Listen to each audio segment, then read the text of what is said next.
ബഹുമാനപ്പെട്ട CMN ട്രസ്റ്റിൻ്റെ chairman Shri Pampavasan അവർകൾ, ഇന്നത്തെ ഈ യോഗം ഉദ്ഘാടനം ചെയ്തിട്ടുള്ള പാലക്കാടിൻ്റെ പ്രിയപ്പെട്ട MP ശ്രീ ശ്രീകണ്ഠൻ സാർ, അതുപോലെ തന്നെ Ottapalam sub collector Shri Mithun sir, വേദിയിൽ സദസ്സിലുമൊക്കെയുള്ള അതിവിശിഷ്ട വ്യക്തികളെ, പ്രിയമുള്ള സുഹൃത്തുക്കളെ, വളരെ നല്ല ശുഭകരമായിട്ടുള്ള സന്തോഷമുള്ള ഒരു ചടങ്ങിലാണ് ഞാൻ പങ്കെടുക്കുന്നതെന്ന് അറിഞ്ഞുകൊണ്ട് തന്നെ തിരക്കിനിടയിൽ ഞാനിവിടെ വരാനുള്ള ഏറ്റവും പ്രധാനപ്പെട്ട കാര്യം ദൈവികമായിട്ടുള്ള മഹത്തരമായിട്ടുള്ള കർമ്മമാണ് ഇവിടെ നടക്കുന്നത് എന്നുള്ള തിരിച്ചറിവ് കൊണ്ട് തന്നെയാണ്. നമുക്കറിയാം, നമ്മുടെ നാട് എന്ന് പറയുമ്പോൾ ദൈവത്തിൻ്റെയും ആരാധനാലയങ്ങളുടെയൊക്കെ പേരിൽ മത്സരിച്ച് നിരവധി പ്രതിസന്ധികൾ നേരിടുന്ന നാടാണ്. എന്നാൽ എന്താണോ നമ്മളുടെ അടുത്ത് ദൈവം ചെയ്യാൻ വേണ്ടി പറഞ്ഞിട്ടുള്ളത് അതൊന്നും തന്നെ ചെയ്യാൻ മടിക്കുന്ന നിരവധി ആളുള്ള നാടുമാണ് നമ്മുടെ നാട്. ആ ഒരു അവസരത്തിലാണ് ഇത്തരത്തിലുള്ള ഒരു ദൈവതുല്യനായിട്ടുള്ള, അല്ലെങ്കിൽ നമ്മളൊക്കെ ആഗ്രഹിക്കുന്ന രൂപത്തിൽ പ്രവൃത്തി ചെയ്യാനുള്ള കരുത്തുള്ള ബഹുമാനപ്പെട്ട പമ്പാവാസൻ നായർ അവരുടെ ഇത്തരത്തിലുള്ള സത്കർമ്മങ്ങളുടെ പ്രവൃത്തി ഞാൻ മനസ്സിലാക്കിയത്. അദ്ദേഹത്തിൻ്റെ ട്രസ്റ്റിൻ്റെ ഒരു ഉദ്ഘാടന കർമ്മവുമായി ബന്ധപ്പെട്ടുകൊണ്ട് ഏതാണ്ട് 2-3 മാസങ്ങൾക്ക് മുമ്പ് സന്തോഷം ഉൾപ്പെടെയുള്ള അദ്ദേഹത്തിൻ്റെ സ്റ്റാഫ് എൻ്റെ ഓഫീസിൽ വന്നപ്പോൾ അപ്പോഴാണ് ഈ ട്രസ്റ്റിനെ കുറിച്ച് ഞാൻ ആദ്യമായിട്ട് മനസ്സിലാക്കുന്നത്. ഇതിൻ്റെ മുന്നിൽ കൂടെ തന്നെയാണ് ദിവസേന പോവുക, പക്ഷേ ഈ വീട്ടിലേക്കോ ഒന്നും തന്നെ ശ്രദ്ധിക്കാതെ ആണ് ഞാൻ പോകാറുള്ളത്. അപ്പോൾ ഇത്തരത്തിലുള്ള വീടുകളുടെ താക്കോൽദാന ചടങ്ങിൻ്റെ ഒരു ഉദ്ഘാടനവുമായി ബന്ധപ്പെട്ട് വിളിച്ച് ആ ചടങ്ങ് നടത്താൻ വേണ്ടി സാധിച്ചില്ല. ബഹുമാനപ്പെട്ട പമ്പാവാസേട്ടന് ഇവിടെ എത്താനുള്ള ഒരു ബുദ്ധിമുട്ടുകൾ കാരണം ആ ചടങ്ങ് മാറ്റിവെക്കുകയാണ് ഉണ്ടായത്. അങ്ങനെയാണ് ഞങ്ങളുടെ തന്നെ ബാച്ചിൽ സഹപാഠിയായിട്ടുള്ള ശ്രീ വല്ലിയും ഭർത്താവും ഇവിടെ വന്നിട്ടുണ്ട്. അവരുടെ ബുദ്ധിമുട്ടിനെ സംബന്ധിച്ചും അവർക്ക് വേണ്ടി ഞങ്ങളുടെ ബാച്ച് പ്രീ ഡിഗ്രിക്ക് പഠിക്കുന്ന ഒരു ഗ്രൂപ്പ് VT പട്ടത്തിരിപ്പാട് കോളേജിലാണ് ഞങ്ങൾ പഠിച്ചത്.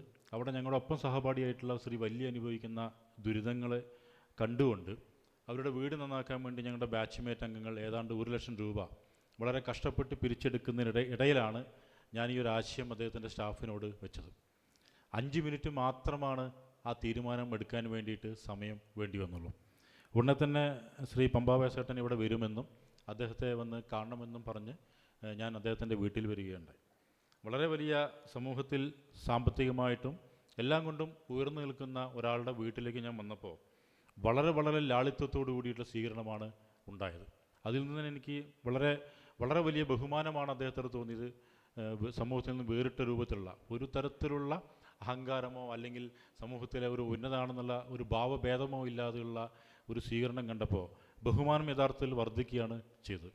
അന്ന് അദ്ദേഹം ഒരു സർജറി കഴിഞ്ഞ് സംസാരിക്കാൻ പോലും സാധിക്കാതെ ഇരിക്കുന്ന സമയത്ത് ഞാൻ സംസാരിക്കും, അദ്ദേഹം പേപ്പറിൽ എഴുതിയിട്ട് ഞാനുമായിട്ട് ആശയസംവാദം നടത്തും.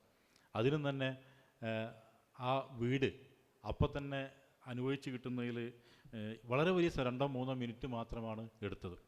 അപ്പോൾ അവരുടെ ട്രസ്റ്റിൻ്റെ ഒരു ഡിമാൻഡ് ലോണുള്ള വീടുകളിൽ അവർക്ക് ചെറിയ ബുദ്ധിമുട്ട് പറഞ്ഞു ആ ലോണ് അടച്ചു തീർത്താൽ മാത്രമേ ഈ സഹായം കൊടുക്കൂ എന്ന് പറഞ്ഞപ്പോൾ വല്ലിക്ക് പുലാപ്പറ്റ ബാങ്കിൽ 1.25 ലക്ഷം രൂപ ഈ വീട് പണയം വെച്ച് കടമുണ്ടായിരുന്നു. അപ്പോൾ ആ പ്രതിസന്ധി സംബന്ധിച്ച് പറഞ്ഞപ്പോൾ അപ്പം തന്നെ ആ ലോണിലേക്ക് വേണ്ടി 75,000 രൂപ അദ്ദേഹം അവിടെ തന്നെ പ്രഖ്യാപിക്കുകയുണ്ടായി.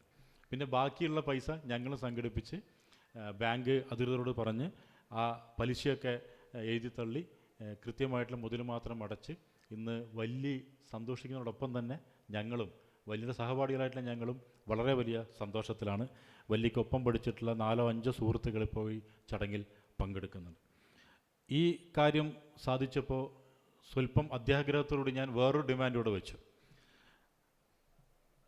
ഈ ഷൊർണൂർ പരിധിക്കകത്തുള്ള ഒരു പെൺകുട്ടി, 15 വയസ്സുള്ള കുട്ടിയാണ്, ഒരു പോക്സോ കേസിൽ ഇരയായിട്ടുള്ള കുട്ടിയാണ്. അവരുടെ വീട്ടിൽ അന്വേഷണത്തിന് പോയപ്പോൾ വളരെ ദയനീയമായിട്ടുള്ള സ്ഥിതിയാണ് കണ്ടത്. മരുന്ന് വാങ്ങാൻ പോലും കാശില്ലാതെ വന്നപ്പോൾ അവസാനം ആ ഒരു മാസത്തെ മരുന്ന് ഞാൻ വാങ്ങിച്ചു കൊടുത്തു. തൊട്ടടുത്ത മാസത്തെ മരുന്ന് കൊപ്പം പോലീസുകാരും വാങ്ങിച്ചു കൊടുത്തു. ഈ ഒരു ആശയം വന്നപ്പോൾ ഒട്ടും വൈകിയില്ല, പ്രതിമാസം 1,500 രൂപ അവരുടെ മരുന്ന് വാങ്ങിക്കാൻ വേണ്ടിയിട്ടുള്ള ഒരു കാര്യത്തിനും അദ്ദേഹം സാങ്ഷൻ ചെയ്തു തന്നു. അപ്പോൾ അത്രയ്ക്ക് ഞാൻ നേരത്തെ പറഞ്ഞ പോലെ തന്നെ ദൈവം എന്താണോ നമ്മളോട് ചെയ്യാൻ വേണ്ടി ആവശ്യപ്പെട്ടുള്ളത് അത് ഒരു അക്ഷരം പ്രതി അനുസരിക്കുന്ന അദ്ദേഹത്തിനും അദ്ദേഹത്തിൻ്റെ കുടുംബത്തിനും അദ്ദേഹത്തിൻ്റെ സ്റ്റാഫിനുമെല്ലാം ഇനിയും ഇത്തരം പാവപ്പെട്ട ആളുകൾക്ക് നന്മ ചെയ്യുവാൻ വേണ്ടി കരുത്തും ആരോഗ്യവും ഉണ്ടാവട്ടെ എന്ന് ഞാൻ ഹൃദയത്തിൻ്റെ ഭാഷയിൽ ആശംസിച്ചുകൊണ്ട് നിർത്തുന്നു. നന്ദി, നമസ്കാരം.